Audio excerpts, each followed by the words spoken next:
Ebola is the most. Well, Ebola, but that was here earlier. But it's not. So that's the most. It's not as contagious. Right. That's. I told people you can exchange. How people Did you go to the news?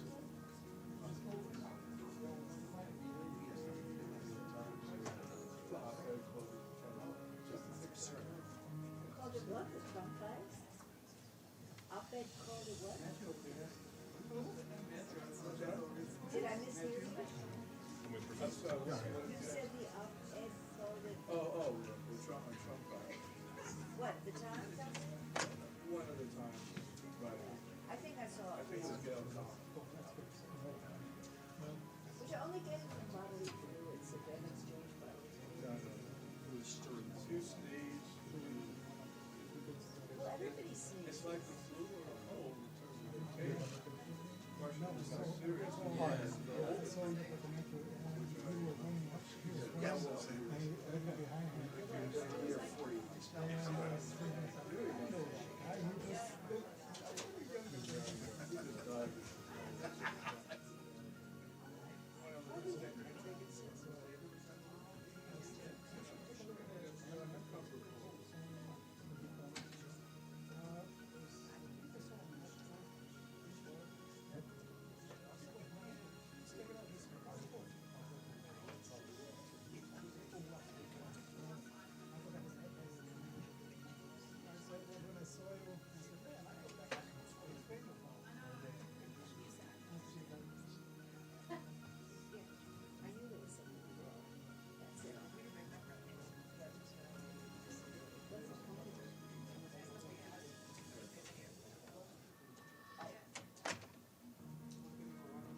very good afternoon.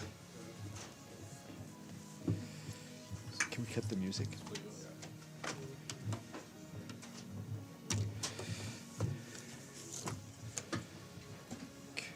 Can we cut the video? Great. Thank you. Good afternoon. We're delighted for you to be here at this. I know. We like musical introductions here. For this presentation of the State of the Climate Report 2019 from the World Meteorological Organization. Secretary General Professor Taalas is here and the Secretary General is here. Professor Taalas will open with some opening remarks on the report, which is up on the website. And then the Secretary General will make some remarks and we'll take a couple of questions. Then Mr. Taalas will remain for other questions. Professor Taalas, please. Thank you and good afternoon and welcome to this event.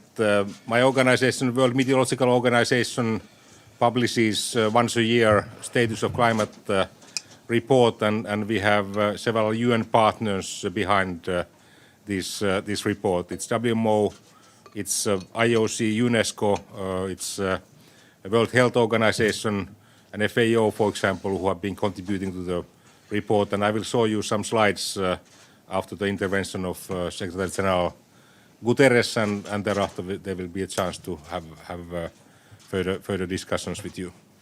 Please. Thank you, Professor Taalas. The indications are crystal clear. Global heating is accelerating. 2019 was the second hottest year on record, with the past decade the hottest in human history. Greenhouse gases concentrations are at the highest level in 3 million years, when the Earth's temperature was as much as 3 degrees hotter and sea levels some 15 meters higher. Ocean heat is at a record level, with temperatures rising at the equivalent of 5 Hiroshima bombs a second. We count the cost in human lives and livelihoods as droughts, wildfires, floods, and extreme storms take their deadly toll. We have no time to lose if we are to avert climate catastrophe. And this is a pivotal year for how we address the climate emergency. We have to aim high at the next climate conference in Glasgow in November. We need all countries to demonstrate that we can achieve emissions reductions of 45% from 2010 levels this decade, and that we will reach net zero emissions by mid-century. And we know this is the only way to limit global heating to 1.5 degrees Celsius. In Glasgow, success will depend on countries, the private sector and civil society demonstrating that they are taking significant steps to raise ambition on mitigation, adaptation and finance. I see 4 main priorities for COP26. First, national climate plans, the national determined contributions as they are called, must show more ambition. Even if countries fully implement their existing plans under the Paris Agreement, and many are not doing so, we would still be on course to reach 3 degrees of heating this century. Revised NDCs, National Determined Contributions, must set clear targets for 2025 and 2030 that will help us stick to the 1.5 degree limit. Second, all nations need to adopt strategies to reach net zero emissions by 2050. So far, 70 countries have announced that they are committed to carbon neutrality by 2050. Many other constituencies are doing the same, such as cities, banks, and businesses. But this still only represents less than a quarter of global emissions. The largest emitters must commit, or our efforts will be in vain. The third priority is for a robust package of programs, projects, and initiatives that will help communities and nations adapt to climate disruption and build resilience. Let us have no illusions. Climate change is already causing calamity and more is to come. Supporting investment in adaptation in developing countries is a political and moral imperative. The fourth priority is finance. By COP26, developed countries must deliver on their commitment to mobilize $100 billion a year by 2020. Investments in renewables and green technologies must increase.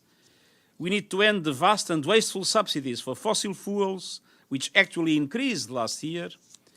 And we need to put a price on carbon and see a commitment to end the construction of new coal power plants. It's time to end our addiction to coal. Ultimately, COP26 needs to demonstrate that the world is moving quickly in the right direction. I count on the UK COP26 presidency, on member states, and on the full constellation of partners, including cities, the private sector, finance institutions, and philanthropic community and civil society, to commit to meaningful climate action before it is too late. Thank you. Thank you very much. Yes, please, Professor Taalas. Yes, thank you, SC, and thanks for the speaker. We have just published this report, and it's available on our website, and there are a few physical copies available for you as well. And I will show you the key results in the coming presentation. First of all, the global warming has continued, and last year was the second warmest year on record, and we have just broken records. For example, last January was the warmest January since 1850, and we have had record warm winter in Europe, for example. We have also broken records in carbon dioxide, methane and nitrous oxide concentrations, and out of those, carbon dioxide is the most important one. It has contributed 2/3 of the warming so far, and its lifetime is of several hundreds of years. So this is a problem that doesn't go away if we let this concentration to continue rise, as been the case so far. So there hasn't been any improvement in that sense so far. And if you look at the most recent observations from Mauna Loa, where we have at the longest measurements of those, we have been already reaching 415 ppm, which is far exceeding the highest concentration that we had about 3 million years ago on this planet. And the fact that we have been emitting more carbon to the atmosphere, we have seen also changes in the chemical composition of the seawater, and there's an estimation that seawater is already now most acid in 25 million years, and this acidification of the oceans continue, and that's going to have negative impacts on the sea ecosystems. And if you look at the globe where we saw anomalies last year, all these reddish and yellowish colors here indicate warmer than normal temperatures, but there were also some unusually cold observations in northern parts of North America, and that was very much linked to the changes that we have been facing in the Arctic area.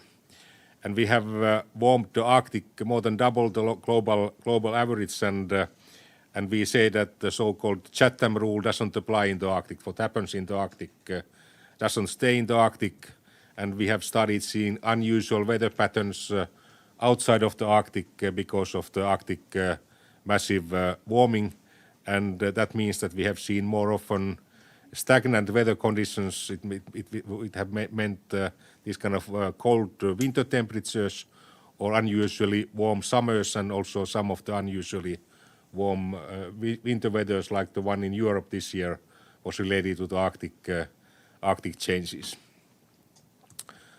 We have started also making estimates what's going to happen during the coming years, and we estimate that during the coming 10 years the temperature will range from 1.1 degrees to 1.65 degrees, and this 1.65 already means that we have exceeded the low limit of Paris Agreement, and there's a 10% probability that we will reach it already during the coming years. We have this natural variability, and there's a probability that we would already hit the low limit of Paris Agreement during the coming decade.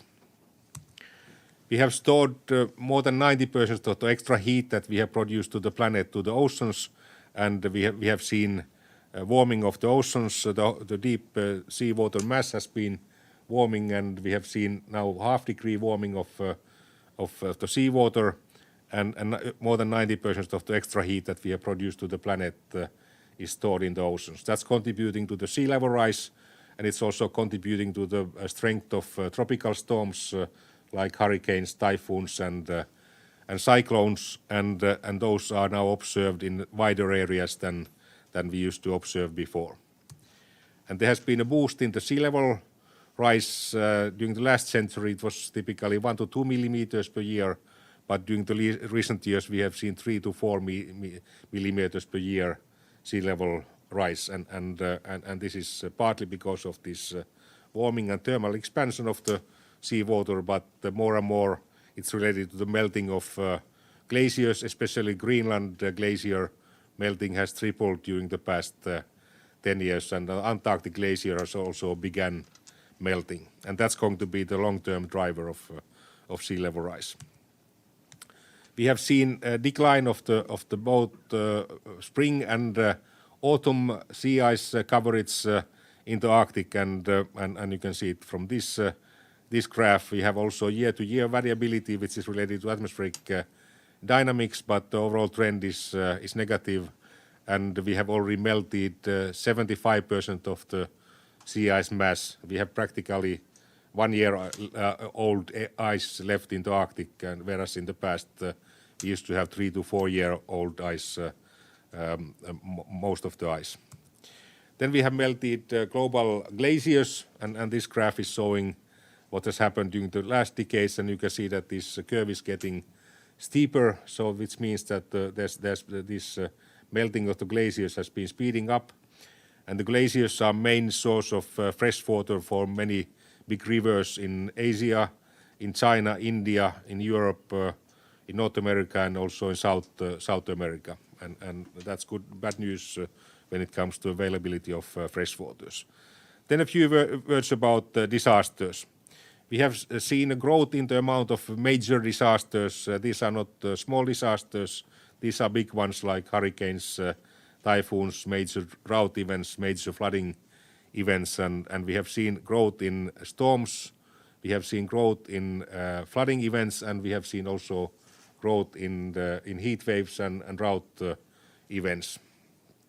And out of heat waves, there were severe heat waves hitting Europe last summer, and we have broken national records in several Central European countries. We have seen also record-breaking temperatures, especially in Australia, which was also leading to the forest fires that we observed there, and that has been also happening in many parts of the Arctic. And most of the impacts of climate change, they are felt through changes in precipitation patterns, and on this graph the brown colors indicate drought, and we have seen a record-breaking drought in Australia, which was one reason behind these forest fires. We have seen also severe drought hitting Mexico and Caribbean, southwestern Europe, and also southern Africa. In Siberia there was drought, which led to also record-breaking forest fires in that area. As I said, tropical cyclones are getting their energy from the warm seawater, and that's why we have started seeing unusual events. And what was very unusual last year was cyclone Idai, which was hitting Mozambique, and it was also causing lots of both human losses and economic losses. And once such an event hits developing country, the country is not so well prepared as for example USA, where the means to evacuate the people and warn the people are much better. And we have seen several typhoons and hurricanes elsewhere, and there was for example very devastating hurricane hitting Bahamas last year, when Bahamas lost about 30% of their annual GDP. Wildfires, I already mentioned that Australia has been facing unusual temperatures and unusual drought, and that has led to these forest fires, but we have seen also those events in Southern America. In the Arctic, we have started seeing growing amount of forest fires, and we have seen record-breaking forest fires in Canada, in Sweden, and also in Russia, and that has also led to high emissions of carbon dioxide from the burning forest to the atmosphere. And this graph is showing what kind of increase we have seen in the Arctic carbon dioxide emissions coming from forest fires. For example, recently there was a forest fire in northern Canada where we were exceeding the annual normal emissions from other sources of carbon coming from the forest fires, and also these massive forest fires in Siberia have led to emissions to atmosphere. Then we are working together with other agencies, and World Health Organization has estimated what kind of health impacts the weather patterns last year have had, and there's an estimation that we had 220 million people who were exposed to major heat wave, and these heat waves also means casualties. For example, this peak in 2010 led to 50,000 casualties in Russia, and these numbers are much higher than the numbers that we are talking about when it comes to coronavirus. So heat waves are also very lethal events, and because of the warming of the atmosphere, we have seen also increase in the amount of dengue fever. Last year we had almost 3 million people in Americas which were hit by dengue fever, and out of that we got more than 1,000 casualties. And our partner World FAO is estimating what is happening to the hunger worldwide, and there has been a declining trend of hunger, but during the past years we have seen a slight increase again, and that's related, for example, to the drought events in Africa. Then we have also estimation what kind of economic impacts these events are having, and this is an estimation from the recent World Economic Forum which took place in Davos in January, and there they are estimating on annual basis which are the biggest risks for the global economy. And before this outbreak of the virus, they estimated that natural disasters and failure in climate mitigation, water resources, water availability, they were the highest risk that they were thinking of. Now, of course, we know that this coronavirus may exceed those things on a short-term basis, but in the long-term basis, we will see these things dominant. And one thing, if you look at the coming decades, is that we expect to see growing amount of water crises, especially in Africa and in southern part of Asia, which is shown on this graph, and the population growth is even boosting these crises. So, besides talking about climate change, it's worthwhile to discuss to talk about population growth control. We are going to have more victims of climate change because of population growth in those areas which are having these dark colors here. And finally, I would like to say something about the emissions, and as you know, IPCC published its 1.5 degree report 1.5 years ago, where they were showing what would be the path towards 1.5 degrees, which Secretary General Guterres was just referring to. And to reach that, we should bend this emission growth curve to a downward path in the coming 5 years and become carbon neutral by 2050. And if we would like to reach the upper limit of Paris Agreement, we have 15 years time to bend this curve, and we should be carbon neutral by 2070. And if we don't do anything, we would reach 3 to 5 degrees by the end of this century and 8 degrees by the end of next century, and that then the world would be very different and not so pleasant place to live. And here is an estimation of the International Energy Agency, what has happened to the emissions from energy production, and you can see that there has been a decline in the developed countries. Also here in USA there has been a decrease of emissions from such sources, but there has been an increase in less developed countries and middle income countries. So globally we have been able to phase out this growth, but this growth in less developed countries is somewhat emerging. And to be successful in implementation of the Paris Agreement, this graph is showing what is the challenge ahead of us.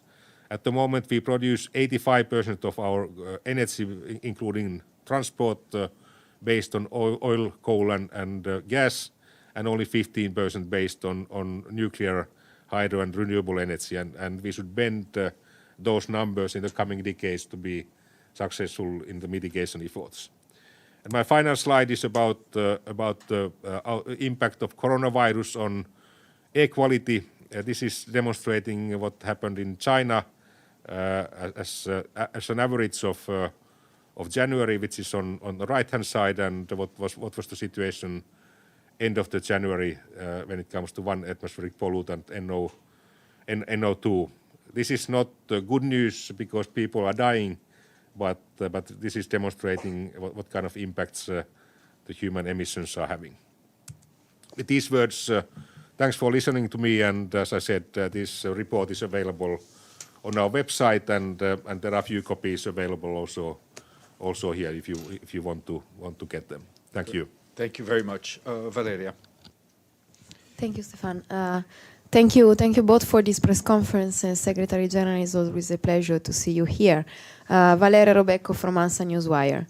Mr. Secretary General, it appears increasingly possible that the global coronavirus outbreak will cut greenhouse gas emissions this year, with more planes grounded and the international trade squeezed. But the fear is that the virus could complicate the challenges against climate change. Which will be the effect on climate change as soon as the economy bounces back? And also the virus leads to a difficult economic situation for many countries, and it could easily drain money and the political will from climate efforts. So how do you plan to react to these consequences? And if you want to speak about these consequences too. Thank you so much. First of all, I think we should distinguish things. Both the coronavirus and climate change are very serious problems. Both require a determined response. A response by governments, institutions like the UN, and a response by people. And both must be defeated. But they are very different in nature. One thing is a disease that we all expect to be temporary, and its impacts we also expect to be temporary. The other thing is climate change, which has been there for many years and which will remain with us for decades and require constant action. So, first of all, I think we should not overestimate the fact that emissions have been reduced for some months. We will not fight climate change with a virus. Second, it is important that all the attention that needs to be given to fight this disease does not distract us from the need to defeat climate change, from the need to fight inequality, and from the need to address all the other problems that the world is facing. And we will be doing our best to be effective as UN in support to member states and in support to people in eliminating as quickly as possible, containing and then eliminating as quickly as possible the disease. But that doesn't change in anything our determination, namely in relation to climate change and in the need to have the COP26 in Glasgow with the commitments that are necessary to reach carbon neutrality by 2050.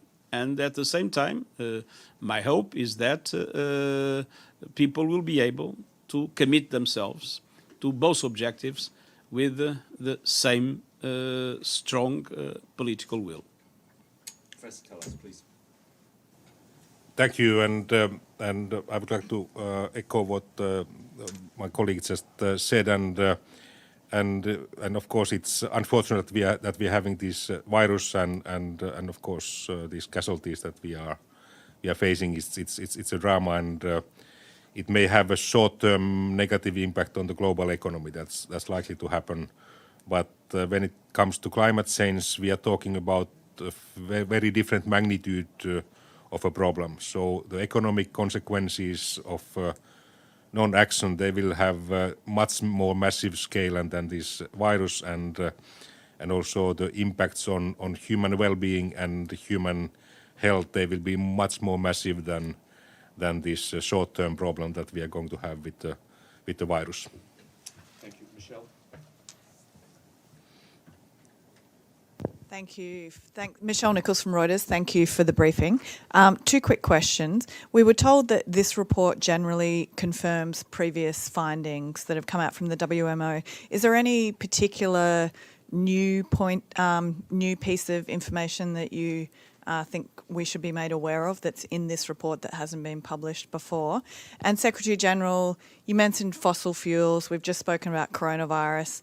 Obviously, the headlines yesterday and today have been the oil price wars between Russia and Saudi Arabia. Do you have a message to those countries in the wake of what's gone on and how this is affecting the global economy? Do you think you should get involved to try and mediate? That what we need is to reduce and, if possible, extinguish all subsidies to fossil fuels, and to recognize that fossil fuels are one of the biggest threats that we face in relation to climate change. And again, I'm not talking about short-term fluctuations that take place in moments like these. I'm talking about the trend. And the trend is that still subsidies to fossil fuels have been growing, and still we have not yet the commitment to invest enough to shift the energy composition from fossil fuels to renewables. That is our strategy, that is our commitment, that's what we hope to get in the COP. The fluctuations of prices due to situations like these are, I would say, short-term questions. They are not our main concerns in relation to climate change. Please. I think that I was showing several records that we have been breaking in my presentation. So this climate change clearly continues, and the impacts of climate change, they are more and more visible in many ways. And what is perhaps the new thing is that are these forest fires, which are causing also large amounts of emissions to the atmosphere. That we have been observing them in both hemispheres, both in the Arctic and of course these Australian forest fires. They were again record breaking. And then this warming of the oceans have led to unusual tropical storms, and the one that was hitting Mozambique was the strongest observed in southern hemisphere, at least for the past 100 years. So this is also one of the indications of climate change.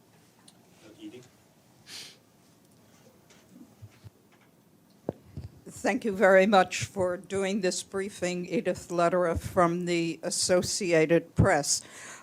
First, Mr. Secretary General, as long as you've been talking about climate change, you have been trying to pressure the big emitters to reduce carbon emissions. And here you are just saying that, yes, there are 70 countries, but that's less than a quarter of emissions. What are you doing? What should everybody else be doing to get the emitters of the other 3/4 to actually take action? That seems to be a real serious issue. Now, we have a very active plan of action together with the British and associated with the Italian presidency of the next COP in interaction with all the key emitters.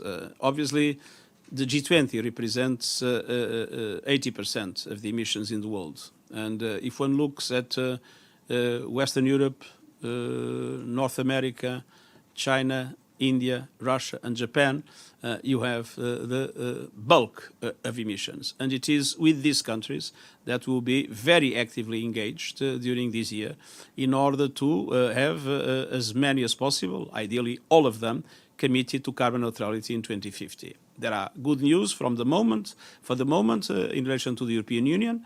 Let's hope that this example can be followed by all the others. Thank you. I think we have to let the Secretary General go. And then Professor Taalas, you'll stay on. There is one last one. Yeah, thank you. Thank you, Mr. Secretary General. My name is Ali Barada from Al-Sharq Al-Awsat newspaper and from France 24. My question is about the UN premises and coronavirus. There is the coronavirus is stalking fears everywhere, and I wonder whether you are going to take an extra set of measures in order to try to stem any spread of coronavirus within the UN. Thank you.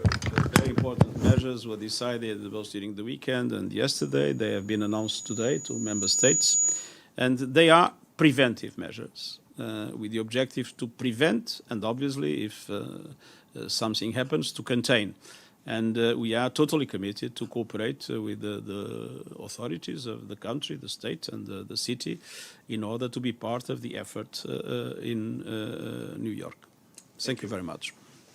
Mr. Okay. Taalas will stay for a few more stay. questions here. Okay. Thank you very much. Thank you. Yes, please. No. Hi, thank you very much for your talk today. This is Samira Sadek with Interpress Service. I went through the press release, and a lot of the report tends to focus on the continent of Africa, Southeast Asia, South America, and the Caribbean. Even mentions Europe, but for places like West Asia and the Middle East, what are some of the climate concerns there, and how are they affected given the conflict in the region, specifically in places like Syria? Yeah, so one of the factors behind this so-called Arab Spring, which was hitting Syria, Libya, and Egypt, and which led to outbreaks of violence in those countries and changes in the governance. There was a severe drought behind those, which led to rises of the food price and also unemployment of the rural population, and this is demonstrating that climatic factors may lead to this kind of crisis. They are not the only reasons for those, but the likelihood of such events is growing.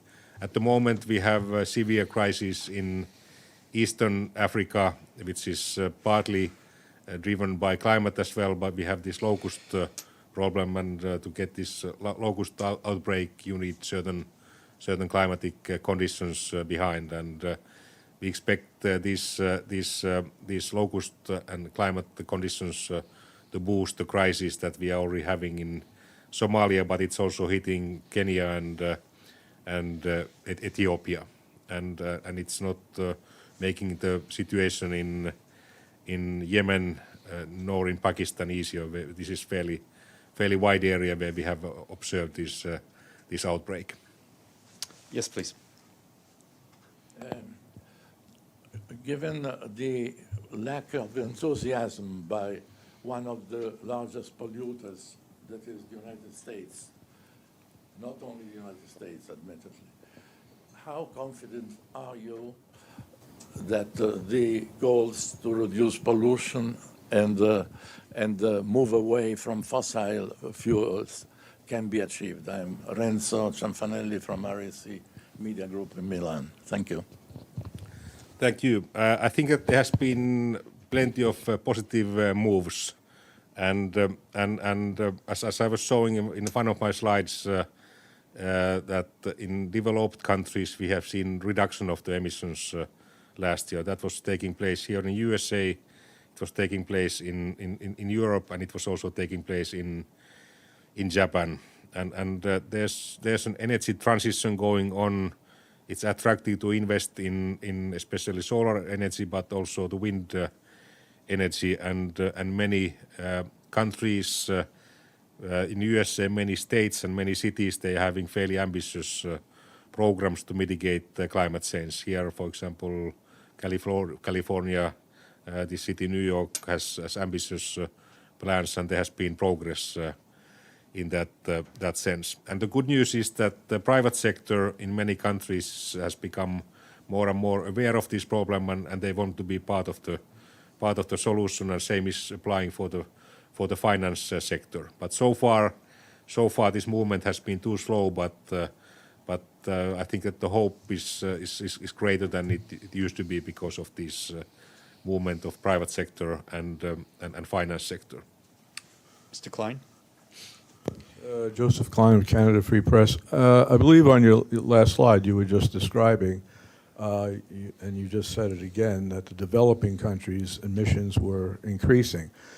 Are China and India considered, for your purposes, part of that developing country? And to what extent, if you can be more granular, have those two countries, actually China in particular, contributed to that increase, that trend?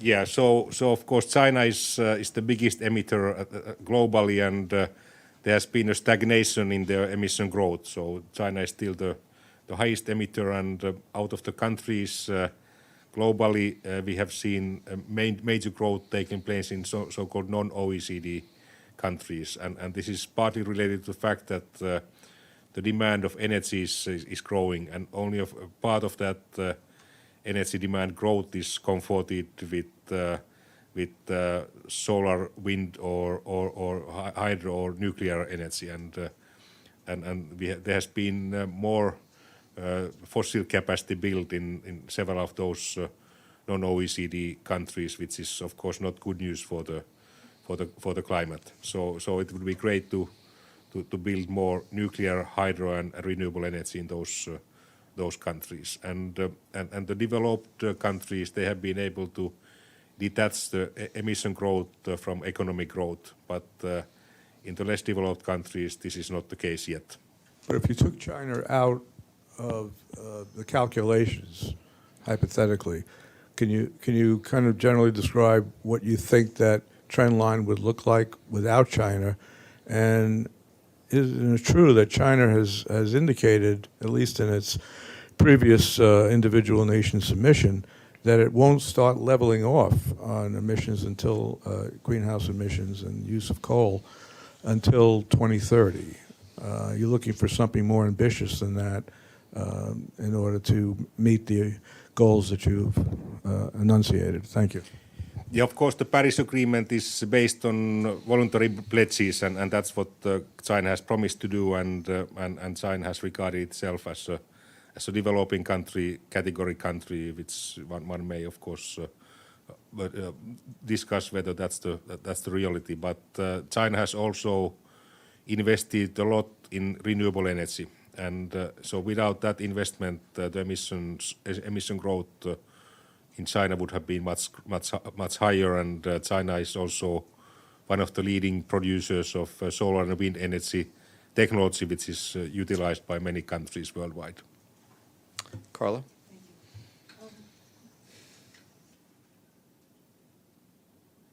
Carla Stay, Global Research.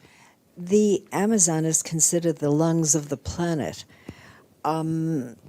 There seems to have been very little reaction to Bolsonaro's support of the cutting down of the Amazon, and why is there so little reaction to this, and what do you think could be done to prevent this? Because it's my understanding that without the Amazon being intact, we're in bigger trouble.